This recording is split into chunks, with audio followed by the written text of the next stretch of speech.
चुनौती बहुत बड़ी है और एक एक कड़ी को जोड़ना, क्योंकि आफताब इतनी शातिर तरीके से उसने इसी जंगल में, इस मेहरौली की जंगल में शव के टुकड़ों को छिपाया कि 3 दिन लगातार पुलिस को यहां पर आना पड़ा। अभी तक 13 टुकड़े बरामद हुए हैं, उनको जांच के लिए भेज दिया गया है और इसी के साथ साथ आफताब के घर पर भी तलाशी चल रही है। आफताब का घर यहां से तकरीबन इस जंगल से 1 किलोमीटर दूर पर है और वहां से ही वो आया करता था इन्हीं जंगलों में शव के टुकड़ों को डिस्पोज करने के लिए। कई खबरें सामने आ रही हैं। वहां पर उसने बकायदा पानी का इस्तेमाल भी बहुत ज्यादा किया, क्योंकि पूरे उसका जो फ्लैट है ऊपर से नीचे किसी का बिल पानी का नहीं आया, सिर्फ उसके पानी का बिल आता है। उसके अलावा उसने केमिकल का इस्तेमाल किया खून के धब्बों को मिटाने के लिए। उसने खाना ऑर्डर किया, बैठकर हत्या के बाद उसने ओटीटी में मूवी देखी और 10 घंटे का समय पूछताछ, क्योंकि लगातार आफताब से भी हो रही है और उसको आज कोर्ट में भी पेश करना है, जहां उसको और दिनों के लिए रिमांड पर लिया जाएगा ताकि और चीजों को खंगाला जाए, क्योंकि सबूत अगर इकट्ठे नहीं हुए तो कोर्ट में इसको साबित करना कि ये गुनहगार है थोड़ा मुश्किल हो सकता है पुलिस के लिए। और इसीलिए पुलिस की कोशिश होगी कि एक एक चीजों को यहां खंगाला जाए। अभी तक अगर आप देखिए तो वो हथियार बरामद नहीं हुआ जिस हथियार से ये हत्या की गई। साथ ही साथ मोबाइल श्रद्धा का अभी तक बरामद नहीं कर पाई है पुलिस। हालांकि महाराष्ट्र की पुलिस, क्योंकि आपको बता दें ये लोग मुंबई से रहने वाले थे, कुछ ही दिन पहले ये लोग दिल्ली शिफ्ट हुए थे और ये भी खबरें थी कि आफताब ने जानबूझकर इस मेहरौली जंगल के पास में ही, यानी यहां से 1 किलोमीटर दूर पर ही उसने फ्लैट लिया। यानी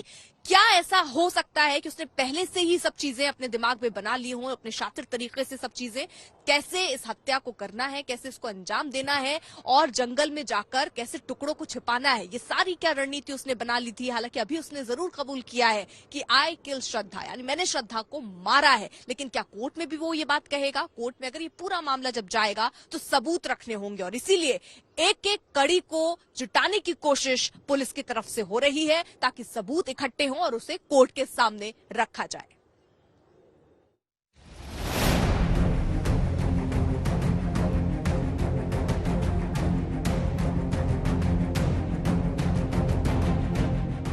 श्रद्धा मर्डर केस में अभी तक पुलिस के हाथ वो आरोपी लगा है जिस पर कत्ल का संगीन इल्जाम है और घने जंगल से चंद हड्डियों के टुकड़े हाथ लगे हैं, जिनके दम पर पुलिस को अब कत्ल का ये पूरा केस खड़ा करना है।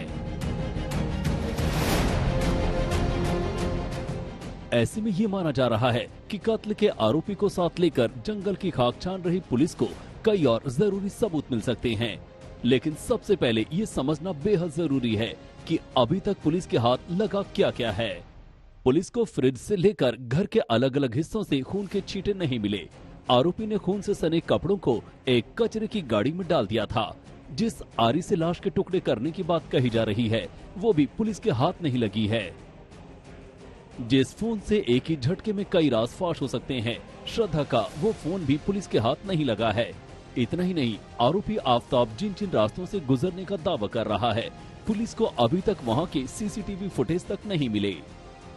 हालांकि जंगल से अभी तक पुलिस को कुछ टुकड़े मिले हैं, लेकिन वो श्रद्धा के ही है, ये तो जांच से सामने आएगा। मगर पुलिस को अब भी बड़ी ही शिद्दत से श्रद्धा का सिर और धड़ के दूसरे हिस्से की तलाश है, जिससे कत्ल के किस्से को सुलझाने में मदद मिलेगी। अब तक सिवाय कबूलनामे और चंद दावों के एक भी ऐसी चीज सामने नहीं आई है जिससे साबित हो कि श्रद्धा का वाकई कत्ल हुआ है, क्योंकि जिन पॉलिथीन बैग में लाश के टुकड़े फेंकने की बात कही गई वो भी पुलिस को नहीं मिले। इनकी संख्या 18 बताई जा रही है और सबसे बड़ी बात कि अभी तक ये बात पूरी तरह से साफ नहीं हो सकी कि आखिर ये कत्ल हुआ तो वजह क्या थी। ये जो झाड़ियां ऊपर तक थी जिसमें कुछ न नजर आए, तो इसको देखिए पुलिस ने किस तरीके से हटाया है ताकि अंदर की चीजें नजर आ सकें।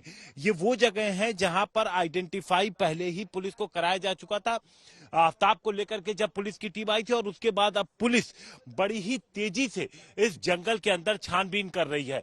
दरअसल पुलिस जिन चीजों की तलाश में, उनमें सबसे ज्यादा महत्वपूर्ण जो है वो सिर है, क्योंकि अगर पुलिस को सिर मिल जाता है तो पुलिस उसे बड़ी कामयाबी मानेगी और इसी वजह से पुलिस लगातार इन जंगलों की खाक छान रही है। श्रद्धा के मोबाइल से लेकर हत्या में इस्तेमाल हथियार के बारे में आरोपी सही जानकारी नहीं दे रहा है, जिसके लिए पुलिस अब आरोपी का नार्को टेस्ट कराएगी और इसके लिए बाकायदा कोर्ट से इजाजत भी ले ली है। कुल मिलाकर ये केस इस वक्त पूरी तरह से फॉरेंसिक जांच पर ही टिका हुआ है। इसीलिए दिल्ली पुलिस ने श्रद्धा के घर वालों के डीएनए सैंपल भी उनकी मर्जी से हासिल कर लिए हैं। बरामद हड्डियां और बाकी सबूत जब ये साबित कर देंगे कि हड्डियां इंसानी ही हैं, तो फिर श्रद्धा के घर वालों के डीएनए सैंपल से इनका मिलान कराया जाएगा, जिससे ये साबित होगा कि लाश के ये टुकड़े श्रद्धा के ही हैं। अरविंद ओझा और हिमांशु मिश्रा के साथ आज तक ब्यूरो। तो हत्या की जो प्लानिंग है वो प्लानिंग बहुत लंबी चली और अब वक्त भी देखिए बहुत ज्यादा हो चुका है इस पूरे हत्याकांड को अंजाम दिए हुए। उसको पूरा मौका मिल गया एक एक सबूतों को छिपाने के लिए, साफ करने के लिए, और इसीलिए मशक्कत भी अब पुलिस की जो है वो ज्यादा है, क्योंकि अब आपको तफ्तीश और तेजी से करनी होगी जब आपके पास बहुत सारी चीजें, जैसे सीसीटीवी तस्वीर अभी नहीं है आपके पास 6 महीने का क्योंकि वक्त हो गया है, उसके साथ ही साथ वो हथियार भी पुलिस ने अभी तक बरामद नहीं किया और ना मोबाइल फोन बरामद हुआ है।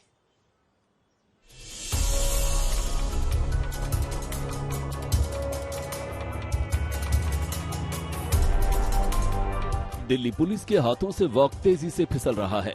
बस एक दिन का वक्त बचा है। मेहरौली थाने में बंद आफताब की पुलिस हिरासत कल यानी 18 नवंबर को खत्म हो रही है और दिल्ली पुलिस उन सबूतों से अब भी दूर है जो अदालत में आफताब का जुर्म साबित कर सके। 3 दिनों की पूछताछ के बाद दिल्ली पुलिस उस आरी को नहीं ढूंढ पाई है जिससे श्रद्धा का कत्ल हुआ। श्रद्धा का मोबाइल तलाशने में भी दिल्ली पुलिस अब तक नाकाम रही है। श्रद्धा के कपड़ों की बरामदगी भी अब तक नहीं हो पाई है और तो और बरामद 13 हड्डियां श्रद्धा की लाश की ही हैं। ये भी फिलहाल पुलिस पुख्ता तौर पर नहीं कह रही है। अब तस्वीर ये है कि कातिल के नाम पर आफताब तो पुलिस थाने में है, लेकिन जिस श्रद्धा का कत्ल हुआ है उसके कत्ल के कोई सबूत नहीं है। पुलिस को भी इस बात का एहसास है, इसीलिए अब पुलिस आफताब की जुबान के बजाय उसके दिमाग से कत्ल का राज बाहर निकलवाना चाहती है और इसलिए आफताब के नार्को टेस्ट की इजाजत के लिए हाथ पांव मार रही है। मेहरौली थाने में उससे पूछताछ हुई है और इसके बाद आज उसे जब कोर्ट में पेश करेंगे तो पूरी उम्मीद है कि पुलिस आगे रिमांड की मांग करेगी, क्योंकि अभी कई सारी चीजें बरामद करना बाकी है, जिसमें श्रद्धा का मोबाइल फोन, कपड़े, हथियार, ये 3 महत्वपूर्ण चीज हैं। और इसके अलावा वो फोन जो खुद ये इस्तेमाल करता था श्रद्धा की दोस्ती के समय, वो फोन भी जो खुद इसका है आफताब का, वो फोन भी पुलिस रिकवर करने की कोशिश कर रही है। देश को झकझोर देने वाले इस क्राइम केस की गुत्थियां सुलझाने में दिल्ली पुलिस ने एड़ी चोटी का जोर लगा दिया है। पुलिस की एक टीम आफताब को लेकर छतरपुर के उस घर में भी गई जहां श्रद्धा का कत्ल हुआ था। पुलिस के साथ फॉरेंसिक एक्सपर्ट्स की एक टीम भी थी। घर के अंदर फॉरेंसिक टीम ने बाकायदा श्रद्धा के कत्ल का रिकंस्ट्रक्शन भी किया। यही वजह है कि पुलिस उसके हर एक बयान को, सबूत उससे जुड़े तलाशने की कोशिश कर रही है, ताकि अगर ये कोर्ट में जाता है और कोर्ट में जब केस चार्जशीट हो जाता है उसके बाद अगर ये अपने बयान से मुकरता है तो पुलिस कैसे उसको इस्टेब्लिश करेगी। और यही वजह है कि तमाम सर्कमस्टेंशियल एविडेंसेस, चूंकि वारदात को 6 महीने से ज्यादा का वक्त हो चुका है, इसलिए ऐसे मामलों में ज्यादातर जो इम्पोर्टेंट होता है वो सर्कमस्टेंशियल एविडेंसेस होता है। पुलिस लोकेशन इस्टेब्लिश करती है, फिर लोकेशन पे आरोपी को इस्टेब्लिश करती है और उसके बाद कोर्ट में वो तमाम सबूत पेश करती है। इस मामले में भी पुलिस इसी तरीके से आगे चल रही है। आफताब का घर इस केस की बेहद अहम कड़ी है, क्योंकि यही वारदात को अंजाम दिया गया। घर की दीवार, किचन का फर्श, बाथरूम, अलमारी में रखे कपड़े, फ्रिज, घर के ये वो हिस्से हैं जिसकी दिल्ली पुलिस ने बारीकी से जांच की है और वहां से सबूतों को इकट्ठा करने की कोशिश की है, क्योंकि आफताब ने इसी घर में श्रद्धा का गला घोंटा, इसी घर में श्रद्धा की लाश के टुकड़े किए, इसी घर के बाथरूम का खून धोने में इस्तेमाल किया, इसी घर के फ्रिज में लाश के टुकड़ों को रखा। ये घर आफताब के अपराध का सबसे बड़ा गवाह है। इस केस के सुलझने का रास्ता इसी घर से गुजर कर जाएगा। हिमांशु मिश्रा के साथ अरविंद ओझा, दिल्ली आज तक। अब आपको एक रिपोर्ट दिखाते हैं कि आफताब के घर की वो तस्वीरें दिखाते हैं, कहां उसने श्रद्धा को मारा और किस तरीके से साजिश रची। इससे जुड़ी ये रिपोर्ट। दिल्ली के छतरपुर इलाके का यही वो घर है जिसे आफताब और श्रद्धा ने किराए पर लिया था। सामने देखिए, घर का दरवाजा खुला है और सामान बिखरे पड़े हैं। जांच के लिए पुलिस अक्सर यहाँ आती रहती है। जब भी पुलिस आती है, आसपास के लोग यहाँ इकट्ठा हो जाते हैं। मीडिया का हुजूम जमा होता है और पुलिस वालों से सवाल भी होते हैं। चलिए अब आपको ऊपर ले चलते हैं। पुलिस ने कमरे पर ताला चढ़ दिया है, लेकिन खिड़की खुली है और अंदर रखा सामान साफ नजर आता है। यही है वो कमरा जिसमें आफताब ने श्रद्धा की लाश के टुकड़ों को रखने के लिए 300 लीटर का फ्रिज रखा हुआ था। एक बेस है, उसी बेस के ऊपर फ्रिज रखा हुआ था। बताया जा रहा है ये वही फ्रिज है जिसके अंदर श्रद्धा के बॉडी पार्ट्स आफताब रखता था प्रिजर्व करके, ताकि उसमें से स्मेल ना आए, बदबू ना आए। और तमाम जो घर आप देखिए कमरा है वो पूरा उथल पुथल हुआ है, क्योंकि जाहिर है यहाँ पर पुलिस ने आकर पूरी तरीके से इन्वेस्टिगेट किया है। जितने भी तमाम सबूत हैं, साक्ष्य हैं जो इस पूरी कड़ी में को जोड़ते हैं, उन तमाम चीजों को पुलिस यहां से लेकर गई है। और आप ये मान के चलिए कि आने वाले कुछ दिनों के अंदर भी और बरामदगियां होंगी। घर के गेट से भीतर आते ही मोटर लगी है।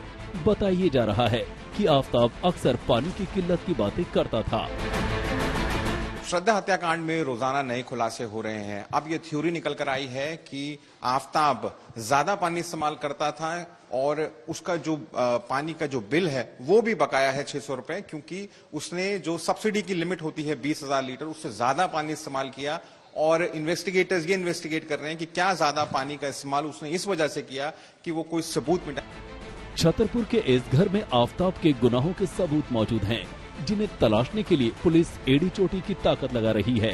यही वो घर है जहां श्रद्धा की बॉडी फ्रिज में रखी होती थी और आफताब दूसरी गर्लफ्रेंड के साथ अय्याशी में मगन रहता था। राहुल गौतम, दिल्ली, आज तक।